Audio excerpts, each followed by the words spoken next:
E como nós já falamos aqui nessa edição, a Marcha para Jesus reuniu uma multidão na Zona Norte de São Paulo. Sobre as repercussões políticas e a importância desse evento, a gente conversa agora com o deputado federal Marco Feliciano, do PL aqui de São Paulo. Deputado, bem-vindo ao Jornal Jovem Pan. Boa noite. Boa noite, Lívia. Boa noite a todos os telespectadores. Eu estou à sua disposição. Muito obrigada, deputado. E como eu já até trouxe a informação aqui, uma multidão, milhares de pessoas participaram dessa 31ª edição da Marcha para Jesus, aqui na capital paulista. Trios elétricos, a multidão acompanhando esses veículos. Tivemos também shows, inclusive shows internacionais, pregações ao longo do dia. No ano passado, eu sei que o senhor chegou a participar do evento. E nesse ano, o senhor participou? Se sim, quais foram os destaques agora de 2023? Lívia, infelizmente esse ano eu não consegui participar por conta de uma agenda que eu tinha aqui próximo a Brasília. Eu falei ontem à noite em Goiânia e tive um compromisso aqui em Brasília agora à tarde. Infelizmente eu não pude estar. Nas outras edições eu estive em quase todas elas e a última, inclusive, foi muito grande, foi uma manifestação gigantesca e nela esteve presente o presidente, então, Jair Messias Bolsonaro, que foi recebido com aplausos, com muita alegria, né? Havia uma empatia muito grande da nossa comunidade com ele. E esse ano eu não pude ir, mas fiquei sabendo aí pela imprensa que foi uma manifestação muito grande de pessoas. São milhares de pessoas ordeiras, né? Pessoas que saem de suas casas só para professar a sua fé e falar que Jesus Cristo ainda salva, cura, liberta e movimenta a vida do ser humano. Eu fico muito feliz de saber que a marcha foi um sucesso. Nós falávamos mais cedo a respeito disso, deputado, que talvez por ter sido um ano eleitoral, 2022 teve uma participação de políticos maior, ou pelo menos mais expressiva, digamos assim. Mesmo que organizadores, a própria igreja neguem qualquer conotação política do evento, o próprio idealizador sempre diz que manda os convites para os políticos, independentemente de qual ideologia esses políticos sigam.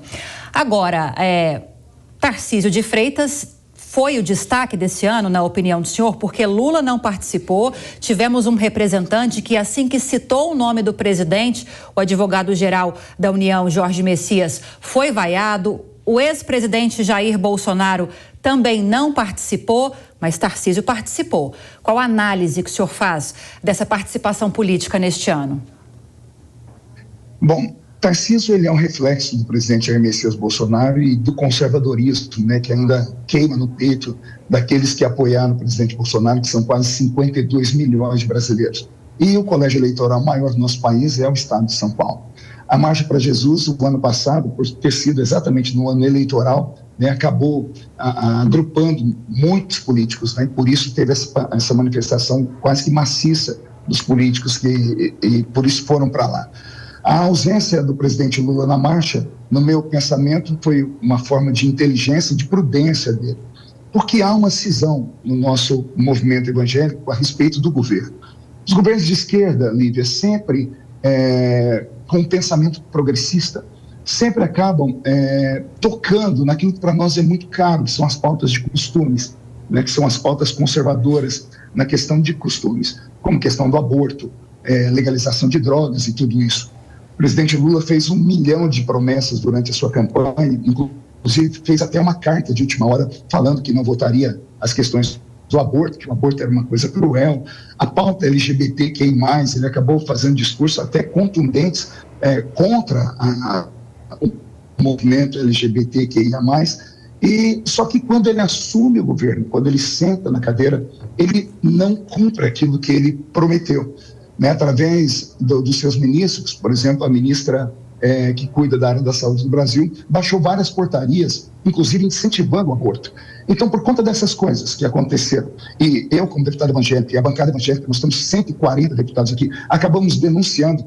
Acho que foi prudente da parte do presidente não aparecer lá, porque se ao citarem o nome dele, ele foi vaiado, imagine se ele estivesse presente naquele lugar. Então, ele deveria criar uma ponte, se é que existe uma forma de criar uma ponte para falar conosco, porque o nosso povo está muito machucado, o país inteiro está polarizado, esquerda, direita, né? E o apóstolo Estevão Hernandes, que é um mentor da Marcha para Jesus, usou da sua vida natural, de forma bem política, convidar o presidente, que não foi e mandou representantes, né? Eu conheço o procurador-geral, é uma pessoa muito íntegra, é um irmão em Cristo, e eu vi ali deputados que estavam no palanque através de fotos, como a Benedita da Silva, que é uma deputada petista, e ela é da Assembleia de Deus, mas não comunga dos nossos pensamentos como nós pensamos. Sim. Então ficou uma situação estranha. Sim. Agora, deputado, mudando um pouquinho de assunto, mas nem tanto assim, nós trouxemos nesta semana aqui no Jornal Jovem Pan a notícia de que algumas igrejas evangélicas estão na mira de governistas na CPI dos atos de 8 de janeiro, CPI da qual o senhor está participando também ativamente. 2 deputados do PSOL apresentaram requerimentos pedindo que pessoas que foram presas por algum tipo de envolvimento nesse ato pudessem ser convocadas para prestarem depoimentos nessa comissão. Pessoas que, ao prestar depoimento para a Polícia Federal, chegaram a citar a ligação, talvez, dessas igrejas evangélicas com financiamento de caravanas que seguiram para Brasília justamente na época dessas manifestações, antes, na época dos acampamentos e no dia, efetivamente, dessas manifestações. Tomando como base esse plano de trabalho que foi aprovado nesta semana, o senhor acredita que esses requerimentos, que fazem parte de um universo de mais de 800, serão priorizados? Bom, desses mais de 800, 40 são meus.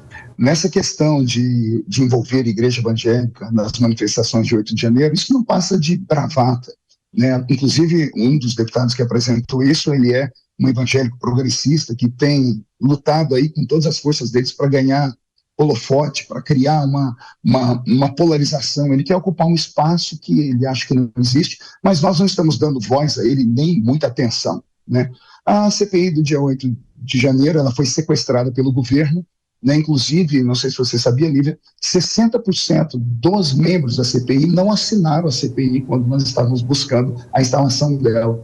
Dos 4 membros que compõem a mesa diretora da CPI, 3 não assinaram a CPI. Então, a CPI, que tem que ser uma arma, entre aspas, da minoria, né, para que a gente possa investigar a maioria, ela está sofrendo um processo invertido. Esse pastor, inclusive, esse deputado que fez esse pedido da igreja, ele é líder do governo.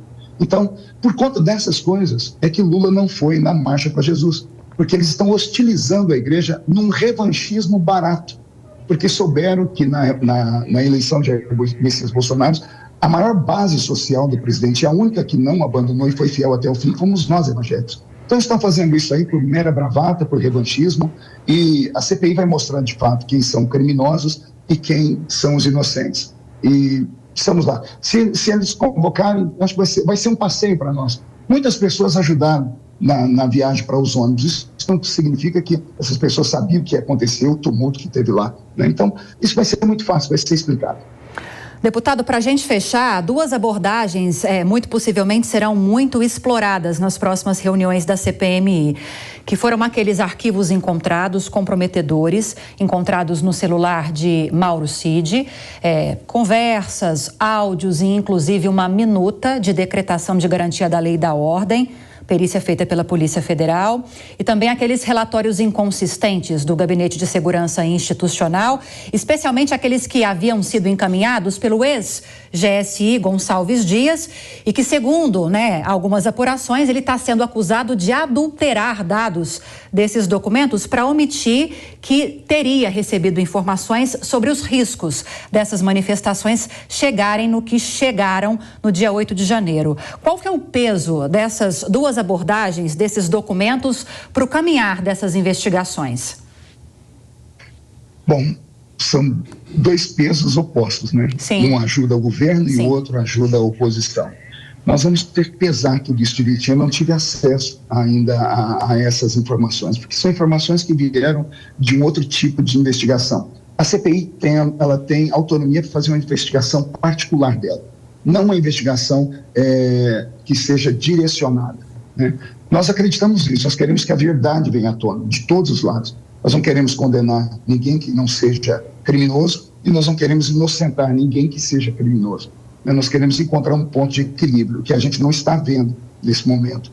Na questão do general G. Dias, existem indícios seríssimos, mas eu não vou ser aqui leviano em falar que houve omissão do governo naquilo.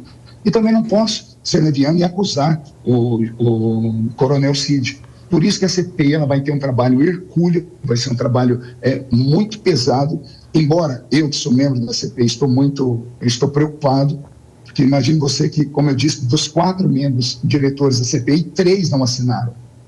Uma, que é a relatora, ela é governista. No seu primeiro discurso, ela já chamou todo mundo de terrorista e de golpista de verdade, né? Ou seja, o relatório dela já está contaminado.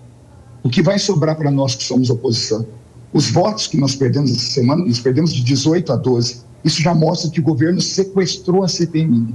Então eu tenho preocupação, de fato, porque a palavra final é da relatora, embora seja votado. Como o governo tem maioria, o relatório dela vai ser aprovado. Ela deve indiciar todo mundo, talvez indicie até pessoas que a gente não gostaria que fossem indiciadas.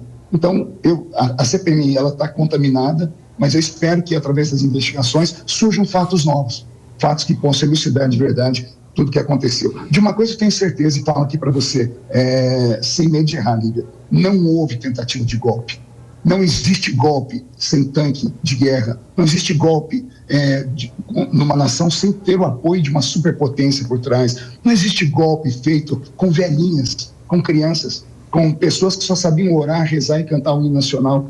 Existiram ali vândalos, existiram ali infiltrados, e esses nós vamos mostrar para o Brasil quem são e por que fizeram.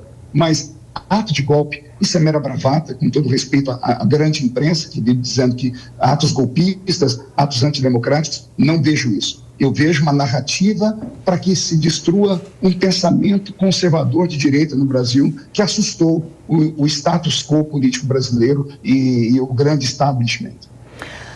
Conversamos então nesse feriado com o deputado federal Marco Feliciano, do PL de São Paulo. Falamos de Marcha para Jesus e também CPMI, dos atos de 8 de janeiro. Obrigada, deputado. Boa noite. Boa noite, à disposição sempre.